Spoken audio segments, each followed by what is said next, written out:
Great Gatsby, Chapter 5. When I came home to West Egg that night, I was afraid for a moment that my house was on fire. 2 o'clock, and the whole corner of the peninsula was blazing with light, which fell unreal on the shrubbery and made thin, elongating glints upon the roadside wires. Turning a corner, I saw that it was Gatsby's house, lit from tower to cellar. At first I thought it was another party, a wild rout that had resolved itself into a hide-and-go-seek and sardines in the box, with all the house thrown open to the game. But there wasn't a sound. Only wind in the trees, which blew the wires and made the lights go off and on again as if the house had winked into the darkness. As my taxi groaned away, I saw Gatsby walking toward me across his lawn.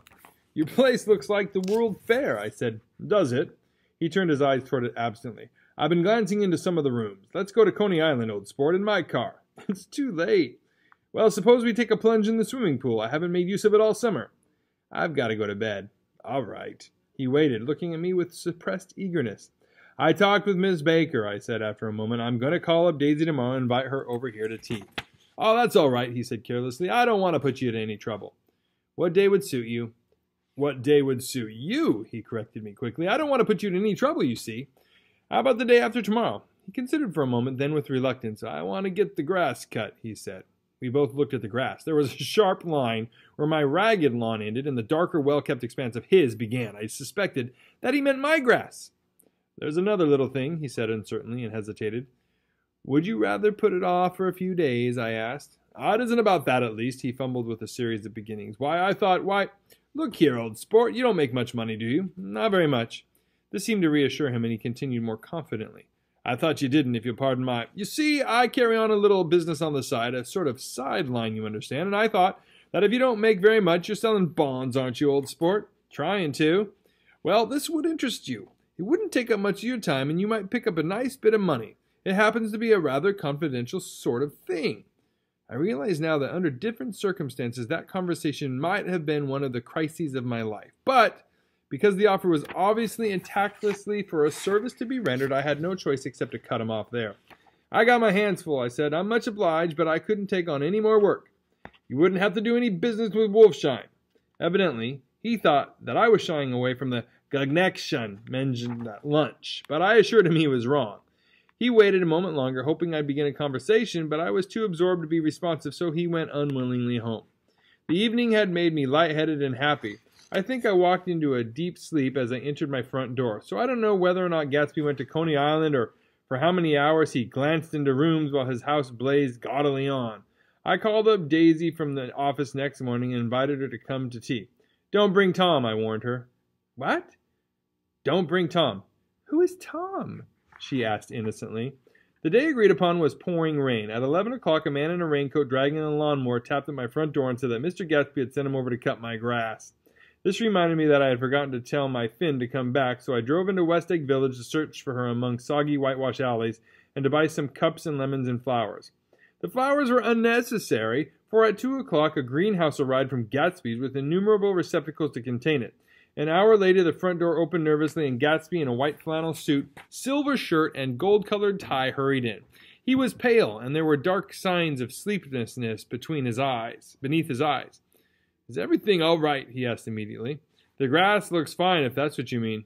What grass?" he inquired blankly. "Oh, the grass in the yard." He looked at the window at it, but, judging from his expression, I don't believe he saw a thing. "Looks very good," he remarked vaguely. "One of the papers said they thought the rain would stop about 4. I think it was the Journal. Have you got everything you need in the shape of tea?" I took him into the pantry, where he looked a little reproachfully at the Finn. Together we scrutinized the 12 lemon cakes from the delicatessen shop. "Will they do?" I asked. Of course, they're fine." And he added hollowly, "Old sport." The rain cooled about 3:30 to a damp mist, through which occasional thin drops swam like dew. Gatsby looked with vacant eyes through a copy of Clay's Economics, starting at the finished tread that shook the kitchen floor, and peering toward the bleared windows from time to time as if a series of invisible but alarming happenings were taking place outside. Finally he got up and informed me in an uncertain voice that he was going home. "Why's that?" "Nobody's coming to tea. It's too late." He looked at his watch as if there was some pressing demand on his time elsewhere. "I can't wait all day." "Don't be silly. It's 2 minutes to 4. He sat down miserably, as if I'd pushed him. And simultaneously, there was the sound of a motor turning into my lane. We both jumped up, and, a little harrowed myself, I went out into the yard. Under the dripping bare lilac trees, a large open car was coming up the drive. It stopped. Daisy's face, tipped sideways beneath a three-cornered lavender hat, looked out at me with a bright, ecstatic smile. "Is this absolutely where you live, my dearest one?" The exhilarating ripple of her voice was a wild tonic in the rain. I had to follow the sound of it for a moment, up and down, with my ear alone, before any words came through. A damp streak of hair lay like a dash of blue paint across her cheek, and her hand was wet with glistening drops as I took it to help her from the car. "Are you in love with me?" she said low in my ear. "Or why did I have to come alone?" "That's the secret of Castle Rack rent. Tell your chauffeur to go far away and spend an hour." "Come back in an hour, Ferdy." Then in a grave murmur, "His name is Ferdy." "Does the gasoline affect his nose?" "I don't think so," she said innocently. "Why?" We went in. To my overwhelming surprise, the living room was deserted. "Well, that's funny," I exclaimed. "What's funny?" She turned her head as there was a light, dignified knocking at the front door. I went out and opened it. Gatsby, pale as death, with his hands plunged like weights in his coat pockets, was standing in a puddle of water, glaring tragically into my eyes. With his hands still in his coat pockets, he stalked by me into the hall, turned sharply as if he were on a wire, and disappeared in the living room. It wasn't a bit funny. Aware of the loud beating of my own heart, I pulled the door to against the increasing rain. For half a minute there wasn't a sound. Then from the living room I heard a sort of choking murmur and part of a laugh, followed by Daisy's voice in a clear artificial note. "I'm certainly awfully glad to see you again." A pause. It endured horribly. I had nothing to do in the hall, so I went into the room. Gatsby, his hands still in his pockets, was reclining against the mantelpiece in a strained counterfeit of perfect ease, even of boredom. His head leaned back so far that it rested against the face of a defunct mantelpiece clock, and from this position his distraught eyes stared down at Daisy, who was sitting, frightened but graceful, on the edge of a stiff chair. "We've met before," muttered Gatsby. His eyes glanced momentarily at me, and his lips parted with an abortive attempt at a laugh. Luckily, the clock took this moment to tilt dangerously at the pressure of his head, whereupon he turned and caught it with the trembling fingers and set it back in place. Then he sat down rigidly, his elbow on the arm of the sofa and his chin in his hand. "Sorry about the clock," he said. My own face had now assumed a deep tropical burn. I couldn't muster up a single commonplace out of the 1,000 in my head. "It's an old clock," I told him idiotically.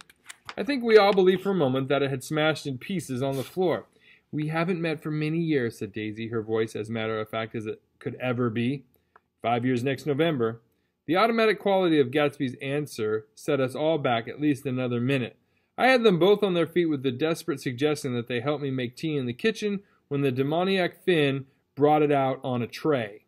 Amid the welcome confusion of cups and cakes, a certain physical decency established itself.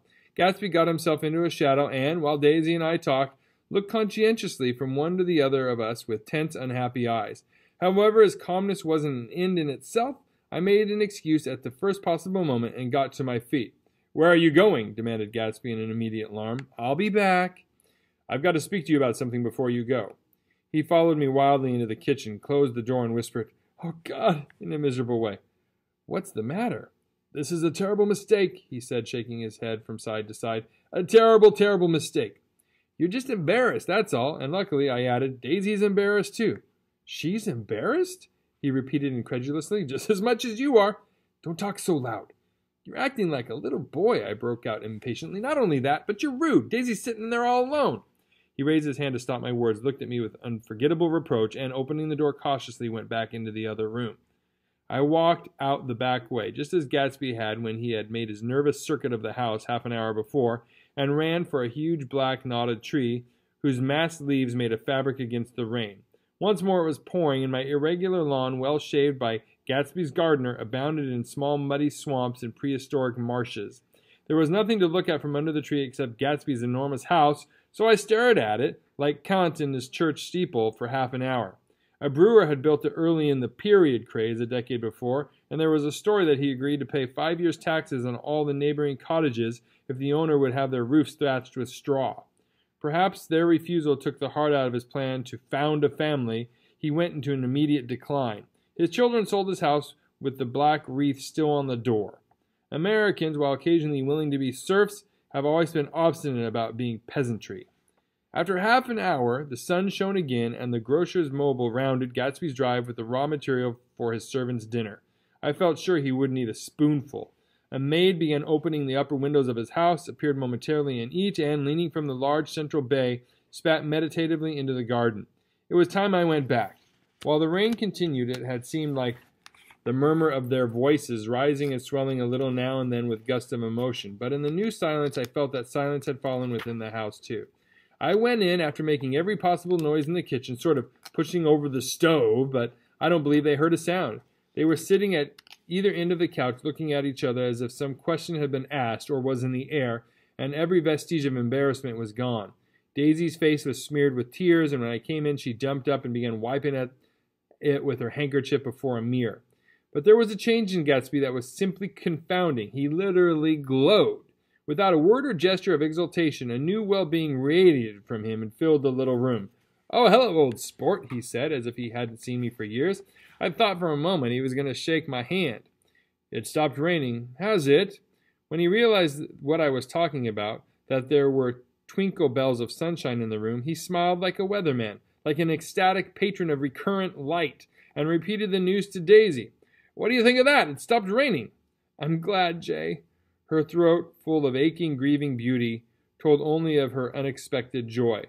"I want you and Daisy to come over to my house," he said. "I'd like to show her around." "You sure you want me to come?" "Absolutely, old sport." Daisy went upstairs to wash her face, too late, I thought, with humiliation of my towels, while Gatsby and I waited on the lawn. "My house looks well, doesn't it?" he demanded. "See how the whole front of it catches the light?" I agreed that it was splendid. "Yes." His eyes went over it, every arched door and square tower. "It took me just 3 years to earn the money that bought it." "I thought you inherited your money." "I did, old sport," he said automatically, "but I lost most of it in the big panic, the panic of the war." I think he hardly knew what he was saying, for when I asked him what business he was in, he answered, "That's my affair," before he realized that it wasn't an appropriate reply. "Oh, I've been in several things," he corrected himself. "I was in the drug business, and then I was in the oil business, but I'm not in either one now." He looked at me with more attention.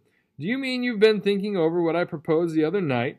Before I could answer, Daisy came out of the house, and 2 rows of brass buttons on her dress gleamed in the sunlight. "That huge place there?" she cried, pointing. "Do you like it?"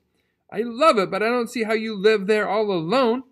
"I keep it always full of interesting people, night and day, people who do interesting things, celebrated people." Instead of taking the short cut along the Sound, we went down to the road and entered by the big postern.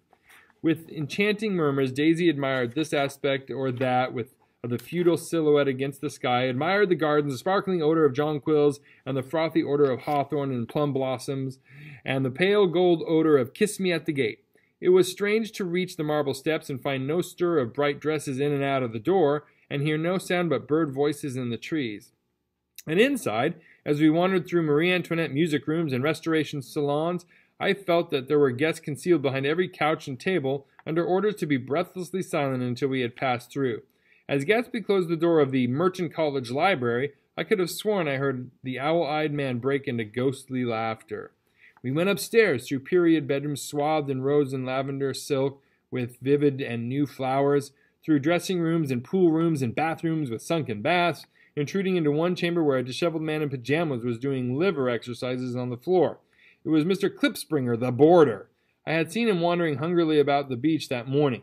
Finally, we came to Gatsby's own apartment, a bedroom and a bath, and an Adams study, where we sat down and drank a glass of some chartreuse he took from a cupboard in the wall. He hadn't once ceased looking at Daisy, and I think he revalued everything in his house according to the measure of response it drew from her well-loved eyes. Sometimes, too, he stared around at his possessions in a dazed way, as though in her actual and astounding presence none of it was any longer real. Once he nearly toppled down a flight of stairs. His bedroom was the simplest room of all, except where the dresser was garnished with a toilet set of pure dull gold. Daisy took the brush with delight and smoothed her hair, whereupon Gatsby sat down and shaded his eyes and began to laugh. "It's the funniest thing, old sport," he said hilariously. "I can't, when I try to." He had passed visibly through 2 states and was entering upon a third. After his embarrassment and his unreasoning joy, he was consumed with wonder at her presence. He had been full of the idea so long, dreamed it right through to the end, waited with his teeth set, so to speak, at an inconceivable pitch of intensity. Now, in the reaction, he was running down like an overwound clock. Recovering himself in a minute, he opened for us 2 hulking patent cabinets, which held his masked suits and dressing gowns and ties, and his shirts piled like bricks in stacks of a dozen high. I got a man in England who buys me clothes. He sends over a selection of things at the beginning of each season, spring and fall." He took out a pile of shirts and began throwing them one by one before us. Shirts of sheer linen and thick silk and fine flannel, which lost their folds as they fell and covered the table in a many-colored disarray. While we admired, he brought more of the, and the soft, rich heap mounted higher. Shirts with stripes and scrolls and plaids and coral and apple green and lavender and faint orange with monograms of Indian blue. Suddenly, with a strange sound, Daisy bent her head into the shirts and began to cry stormily. "They're such beautiful shirts," she sobbed, her voice muffled in the thick folds. "It makes me sad because I've never seen such beautiful shirts before." After the house, we were to see the grounds and the swimming pool and the hydroplane and the midsummer flowers, but outside Gatsby's window it began to rain again, so we stood in a row looking at the corrugated surface of the Sound. "If it wasn't for the mist, we could see your home across the bay," said Gatsby. "You always have a green light that burns all night at the end of your dock." Daisy put her arm through his abruptly, but he seemed absorbed in what he had just said. Possibly it had occurred to him that the colossal significance of that light had now vanished forever. Compared to the great distance that had separated him from Daisy, it had seemed very near to her, almost touching her. It had seemed as close as a star to the room. Now it was again a green light on a dock. His count of enchanted objects had diminished by 1. I began to walk about the room, examining various indefinite objects in the half-darkness. A large photograph of an elderly man in yachting costume attracted me, hung on the wall over his desk. "Who's this?" That's Mr. Dan Cody, old sport." The name sounded faintly familiar. "He's dead now. He used to be my best friend years ago." There was a small picture of Gatsby also in yachting costume on the bureau. Gatsby with his head thrown back defiantly, apparently taken when he was about 18. "I adore it!" exclaimed Daisy. "The pompadour! You never told me you had a pompadour or a yacht." "Look at this," said Gatsby quickly. "Here's a lot of clippings about you." They stood side by side examining it. I was going to ask to see the rubies when the phone rang, and Gatsby took up the receiver. "Yes, well, I can't talk now, old sport. I said a small town. He must know what a small town is. Well, he's no use to us if Detroit is his idea of a small town." He rang off. "Come here, quick!" cried Daisy at the window. The rain was still falling, but the darkness had parted in the west, and there was a pink and golden billow of foamy clouds above the sea. "Look at that," she whispered, and then after a moment, "I'd like to just get one of those pink clouds and put you in it and push you around." I tried to go then, but they wouldn't hear of it. Perhaps my presence made them feel more satisfactorily alone. "I know what we'll do," said Gatsby. "We'll have Klipspringer play the piano." He went out of the evening room calling "Ewing," and returned in a few minutes accompanied by an embarrassed, slightly worn young man with shell-rimmed glasses and scanty blonde hair. He was now decently clothed in a sports shirt, open at the neck, sneakers, and duck trousers of a nebulous hue. "Did we interrupt your exercises?" inquired Daisy politely. "I was asleep," cried Klipspringer in a spasm of embarrassment. "That is, I'd been asleep. Then I got up." "Klipspringer plays the piano," said Gatsby, cutting him off. "Don't you, Ewing, old sport?" "I don't play well, I hardly play at all. I'm all out of practice." "We'll go downstairs," interrupted Gatsby. He flipped a switch. The gray windows disappeared as the house glowed full of light. In the music room, Gatsby turned on a solitary lamp beside the piano. He lit Daisy's cigarette from a trembling match and sat down with her on a couch far across the room, where there was no light save what the gleaming floor bounced in from the hall. When Klipspringer had played the Love Nest, he turned around on the bench and searched unhappily for Gatsby in the gloom. "I'm all out of practice, you see. I told you I couldn't play. I'm all out of—" "Don't talk so much, old sport," commanded Gatsby. "Play. In the morning, in the evening, ain't we got fun?" Outside the wind was loud, and there was a faint flow of thunder along the Sound. All the lights were going on in West Egg now. The electric trains, men carrying, were plunging home through the rain from New York. It was the hour of a profound human change, and excitement was generating in the air. One thing's sure, and there's nothing surer: the rich get richer and the poor get children. In the meantime, in between time. As I went over to say goodbye, I saw that the expression of bewilderment had come back into Gatsby's face, as though a faint doubt had occurred to him as the quality of his present happiness. Almost 5 years. There must have been moments, even that afternoon, when Daisy tumbled short of his dreams. Not through her own fault, but because of the colossal vitality of his illusion. It had gone beyond her, beyond everything. He had thrown himself into it with a creative passion, adding to it all the time, decking it out with every bright feather that drifted his way. No amount of fire or freshness can challenge what a man will store up in his ghostly heart. As I watched him, he adjusted himself a little, visibly. His hand took hold of hers, and as she said something low in his ear, he turned toward her with a rush of emotion. I think that voice held him most, with its fluctuating feverish warmth, because it couldn't be overdreamed. That voice was a deathless song. They had forgotten me, but Daisy glanced up and held out her hand. Gatsby didn't know me now at all. I looked once more at them, and they looked back at me remotely, possessed by intense life. Then I went out of the room and down the marble steps into the rain, leaving them there together. Hey, let me just say, I hope you enjoyed this reading of The Great Gatsby. We have the whole book on our playlist, so please check it out if you need previous chapters or later chapters. You can find that playlist right here. Also, we do gaming and other things. You can check out these playlists for some of those interesting and maybe even a little amusing videos that we have. And above all, we would love it if you could subscribe to the channel. Help us out and have a good one. Until next time.